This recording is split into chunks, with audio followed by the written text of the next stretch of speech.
I can, oh, Record okay. button, I mean. Okay, you did. So good afternoon, everyone, out there in your virtual space. So today we have with us Haley Johnson, um, and she is going to give us some de-stressing techniques as we're nearing the end of midterms. And these are some tips and tricks I think that we could use in our everyday life. So please give Haley a warm welcome for being here today. Thank you. Yes, like Kelly said, my name's Haley. I'm the Graduate Assistant of Student Counseling Services at NOVA. I'm also a third year in the Clinical Psychology Doctoral Program. So I can kind of talk about stress. We'll see how it goes. So I'm going to talk a little bit about stress, what stress looks like, what can increase your stress, how to manage stress, and then different resources on campus that you can turn to if you feel like you can't manage your stress by yourself, which is perfectly okay, but we'll talk about that in a little bit. So first we need to figure out what is stress if we're going to manage stress, because that seems like, an important little tidbit of information. So stress, by definition, is a physical, chemical, or emotional factor that causes bodily or mental tension and may be a factor in disease causation. The last part sounds a little bit scary, and we'll talk about what prolonged stress can do to you.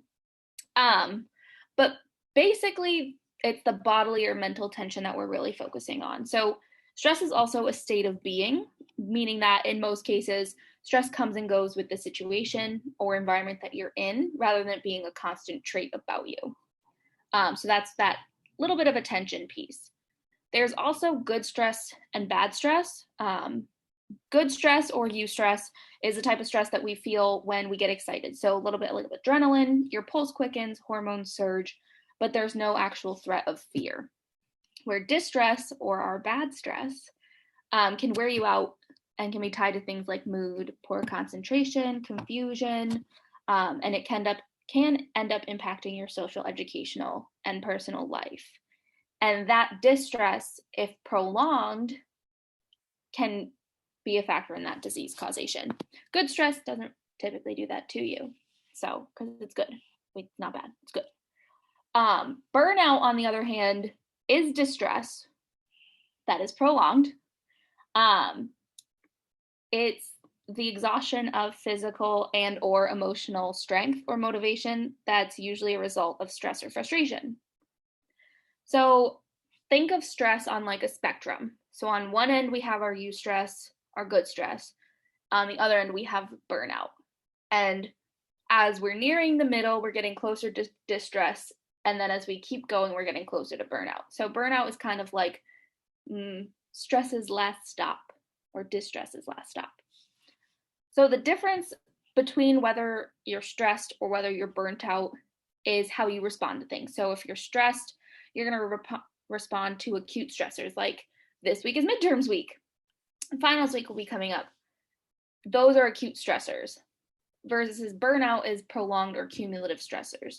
So let's say, yes, this week is midterms week, and you get through midterms week, and then you have a test right after, and then you have a bunch of family commitments, and then all of these things that keep piling up that continue throughout the semester.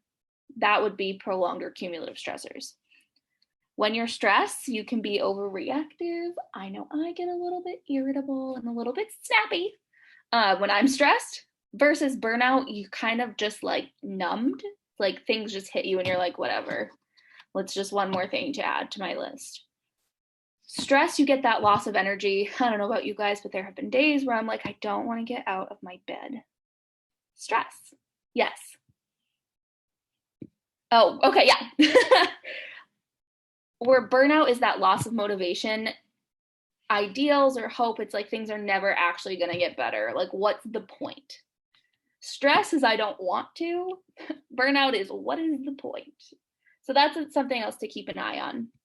So what can cause or elevate your stress?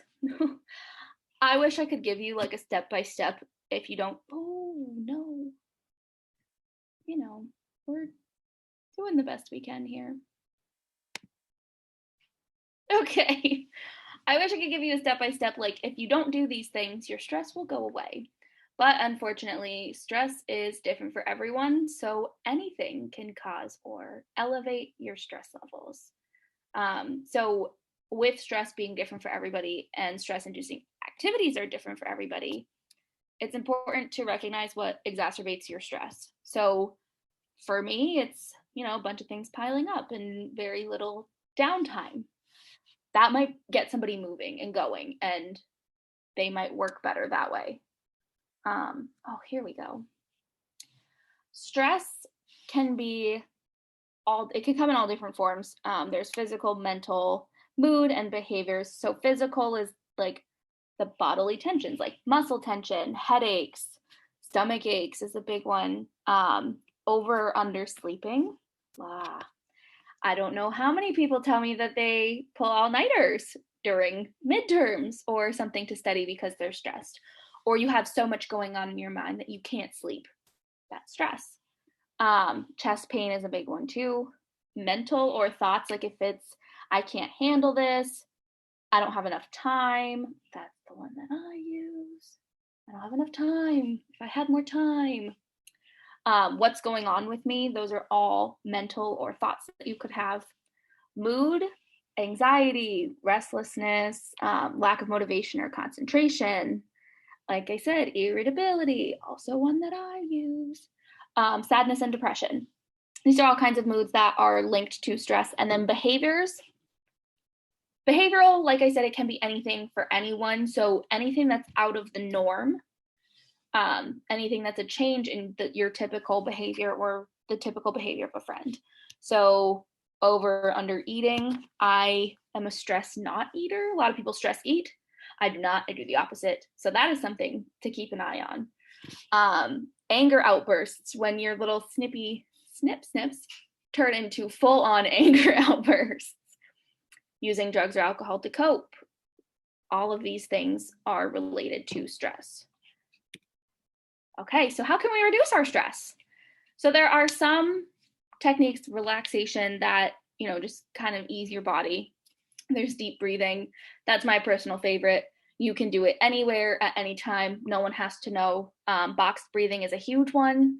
So you breathe in for 4 seconds, you hold that for 4 seconds, breathe out for 4 seconds, and hold it for 4 seconds. And you just keep doing it, and I don't know, by biology, your body will slow down. And then imagery, that one's a little bit harder. Guided imagery is something that a lot of people do. But like I said, I like deep breathing because you can do it anywhere at any time. Nobody really has to know because you're breathing. People do that to live. So self-care, we're going to talk a little bit more on the next slide. Mindfulness, not necessarily meditating. Meditating is part of mindfulness, but it's like a square rectangle situation where like all squares are rectangles, but not all rectangles are squares, or the other way around, something like that, where all meditating is mindfulness, but mindfulness isn't only meditating. Mindfulness can just be like, mindfulness in itself is being in the moment, being present. A lot of people, I usually tell my clients that you can take your cup of coffee in the morning and just watch the creamer swirl into it and be very present in that moment. And that's mindfulness. It's not something extra that you have to do. It's just finding ways to incorporate it through your day. Time management is a huge one. I'm a planner girl myself. If I don't write it down, I will forget it. So that helps me keep track of my days in order to reduce my stress.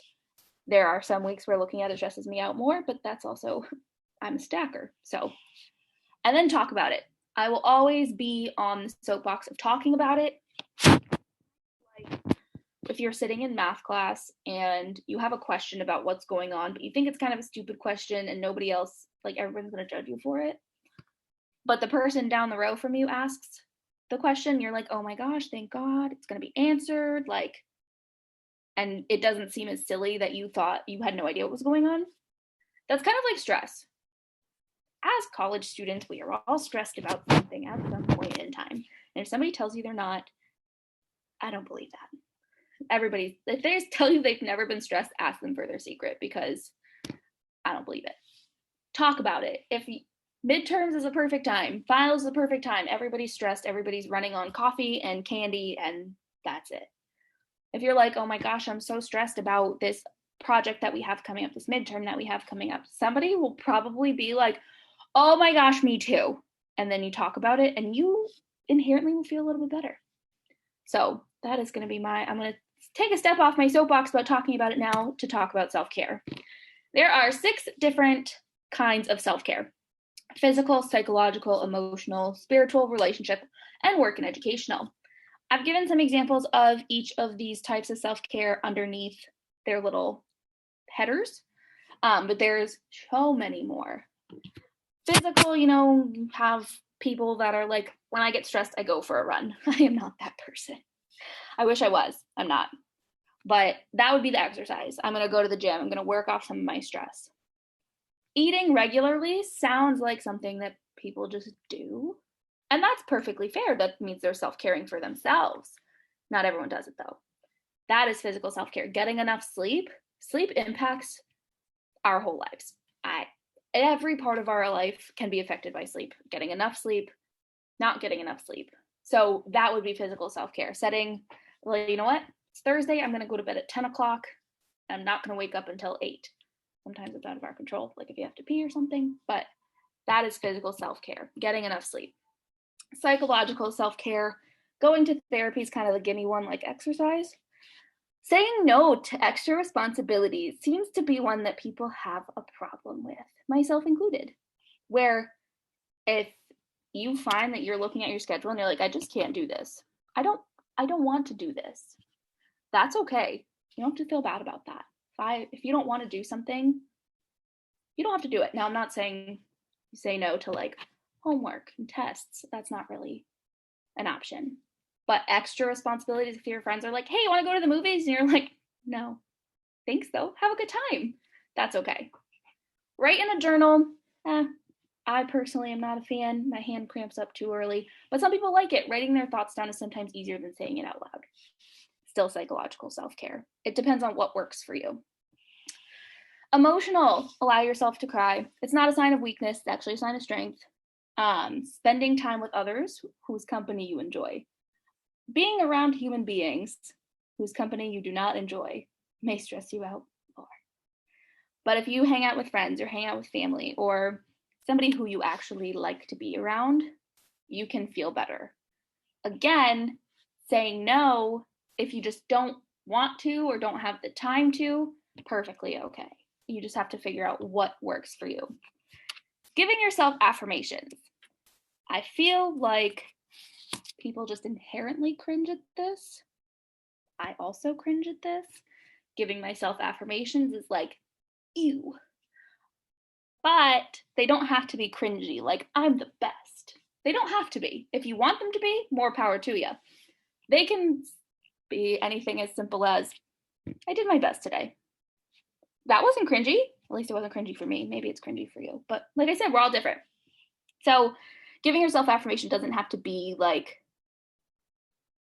I'm the best person in the world, like all that. No, it could be something like, I tried today.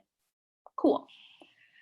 Spiritual doesn't have to just be praying, although praying is part of it. You could be spending time in nature or meditating or anything like that. That is spiritual for you.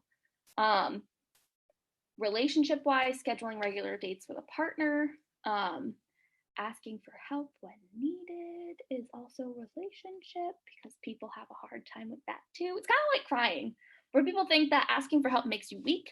It does not. Asking for help when you need it shows strength because you're recognizing this in yourself that you need the help. And then staying in contact with faraway friends. Again, if your friends are like, let's FaceTime tonight, and you just don't want to, you can say no. Like, and if they make you feel guilty for that, reevaluate how good of friends you are with them. Because if you need that for yourself, that they shouldn't have a problem with that. And then work and educational, seek out office hours when needed. This could be very, very helpful.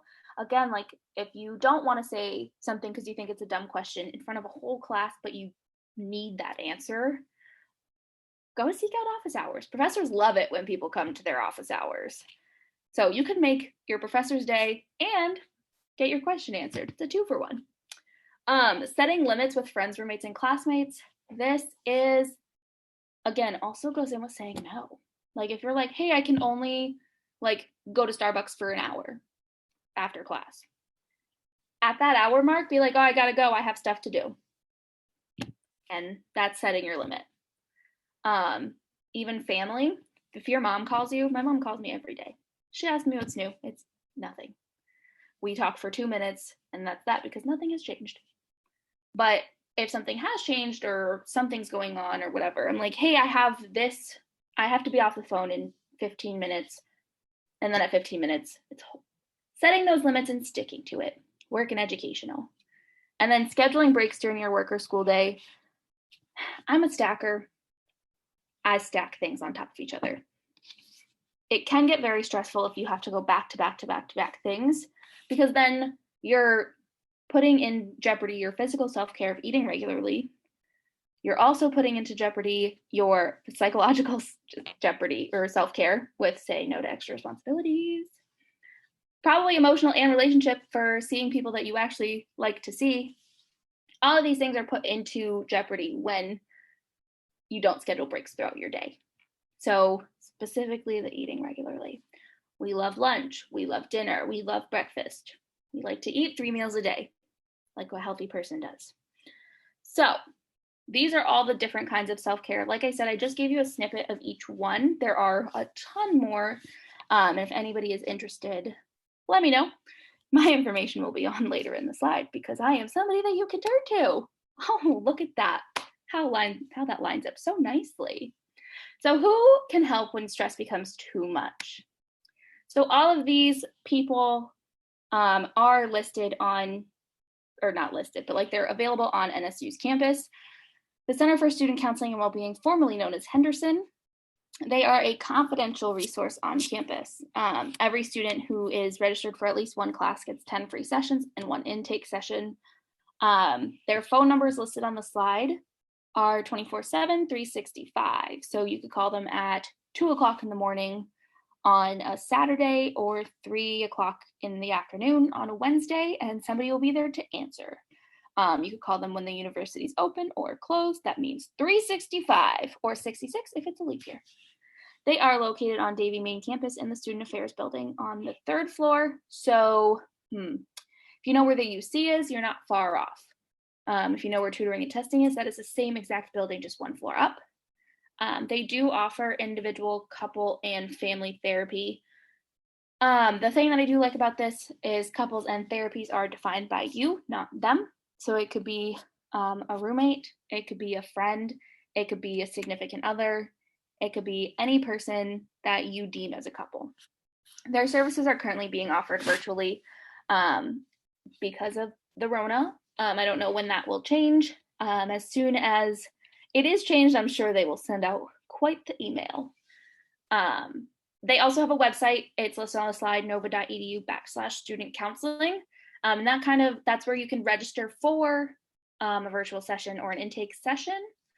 That is where they have more information on what kind of services they offer, and who their counselors are. They also have experience with a variety of different things like depression, anxiety, interpersonal conflict, maybe some trauma. They have experience with all of that. So that is Henderson. The NSU Care Team. They are a multidisciplinary team designed to provide students support for their well-being and academic success. They are all different resources on campus, and they do connect you to the different resources on campus. So you can go to nova.edu/student care, different than student counseling, student care, and that's the care team's website. And you can, if you are having a problem, if you notice a friend is acting a little bit different than they normally do, or you can see that they're very stressed out and you're concerned for them, you can reporting sounds like a bad word, but you can put in contact to the care team through the website. They will ask you for your name in case they need any follow-up information on the student.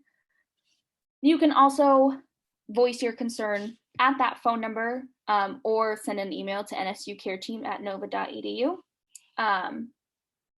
So again, if you have a concern for yourself, a concern for a roommate, a friend, a classmate, anybody like that, give a shout out to student care or nova.edu/student care and the care team, and we'll get right on that.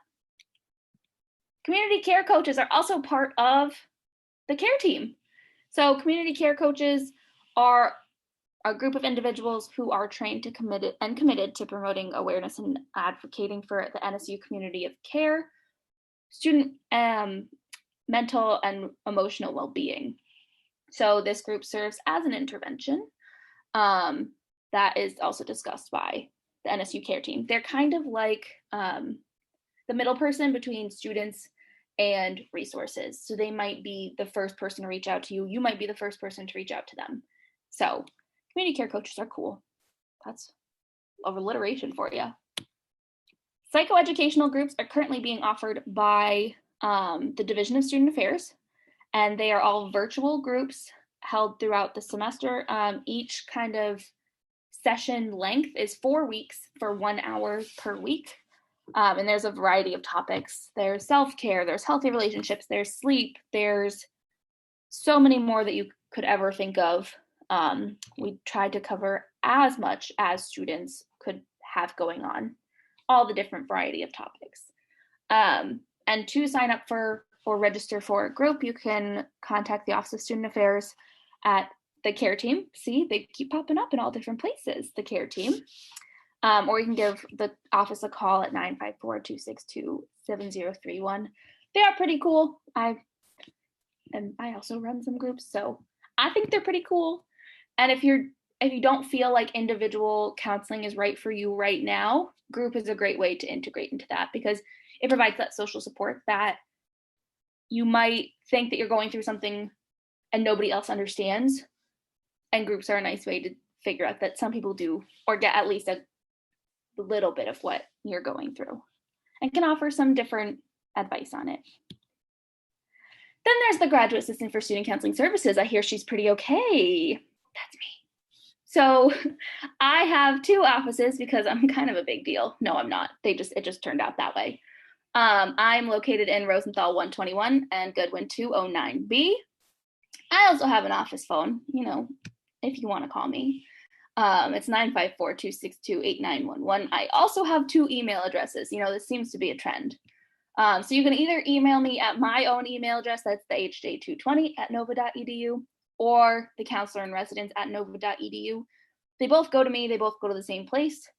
I don't know why they gave me 2, but here we are. I have 4 main aspects to this job. I do work with all students. So graduate, undergrad, part-time, full-time, traditional, non-traditional.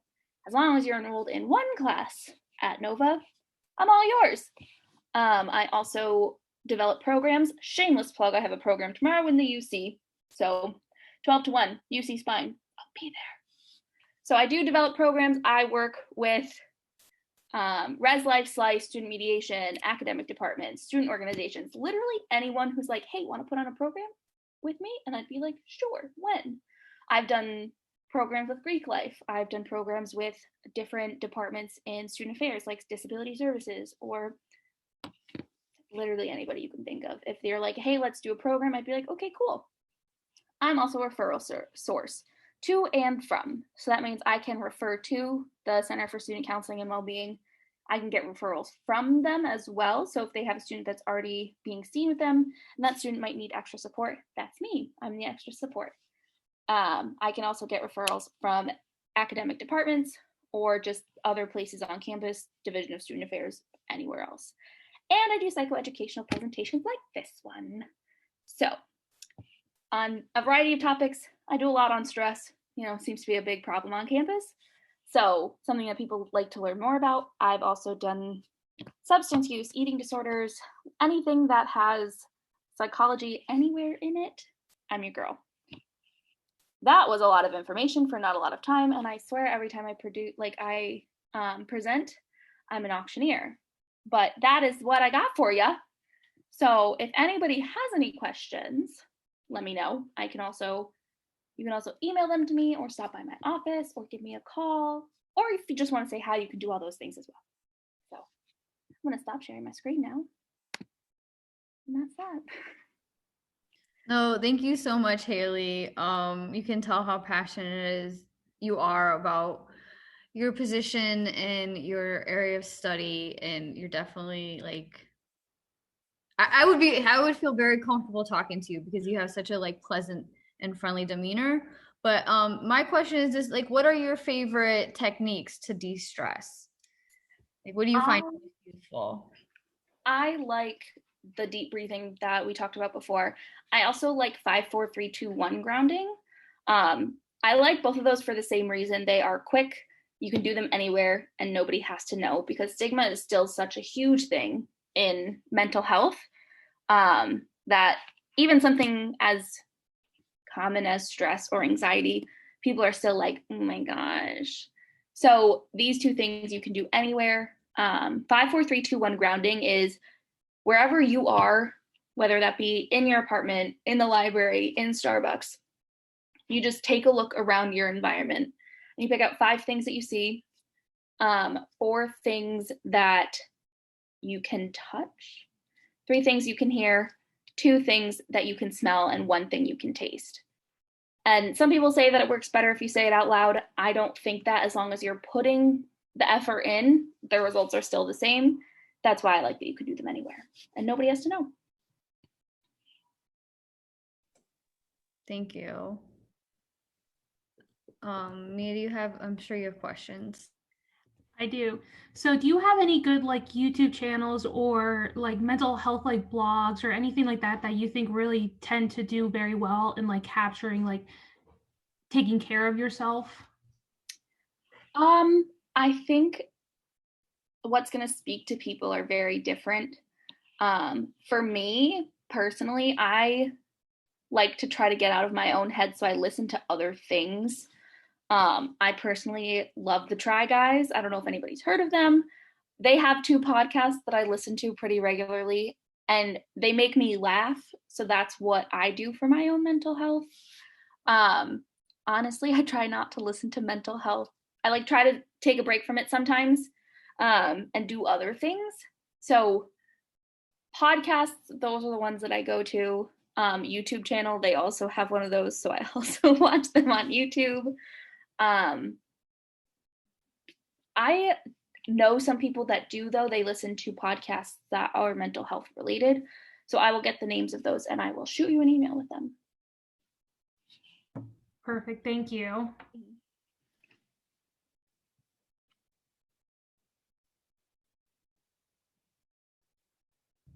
That was not really my own like question. If I'm being completely honest, I go, "Ooh, what's some good resources?" That's a like really that's good question. The student care, the care team, they on their website, they also have a ton of different resources like that. I believe they have podcasts and blogs and all that on nova.edu/student care. So those ones have been pre-vetted by them that are like NSU approved or something like that. So yeah.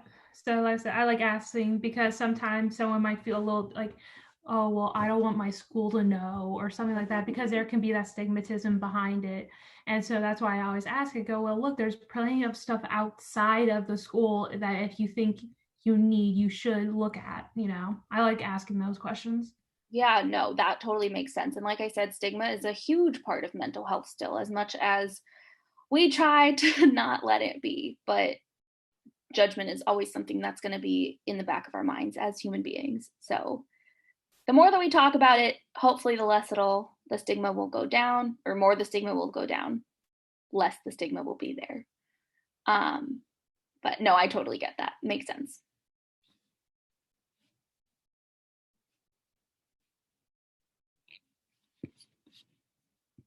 Yeah, so I don't have any more questions. I do thank you. I know as I think everybody is like, I'm a very high strung, stressful person, but um, I can't relax because it makes me even more stressed out. Mm-hmm. So, yeah, thank you for that. Thank you for your information because I'm just thinking like or like those are easy techniques I could do like while I'm just like sitting there. Because I always think like I have to take up my time, which I don't want to do. So thank you for that information, because now I'm thinking just about my own personal like mental health. So I Honestly, I'm appreciate the your same time. way. It's like there's guilt there that like I shouldn't be taking a break. I have too much to do. So even if you do sit down for 30 minutes to watch something on Netflix, your mind doesn't take a break. It's like, well, when this is done, I have to do this and I have to do that. And then there's the next 4 things after that. So I totally get that. So yeah, again, thank you so much. Haley, I wanted to call you Miss Johnson for a second, but I feel like Glad you didn't. we will call you Dr. Johnson though. But thank you for your time. We will post it on our YouTube channel, and if I can figure out how to send you a link, I certainly will. Okay, thank you.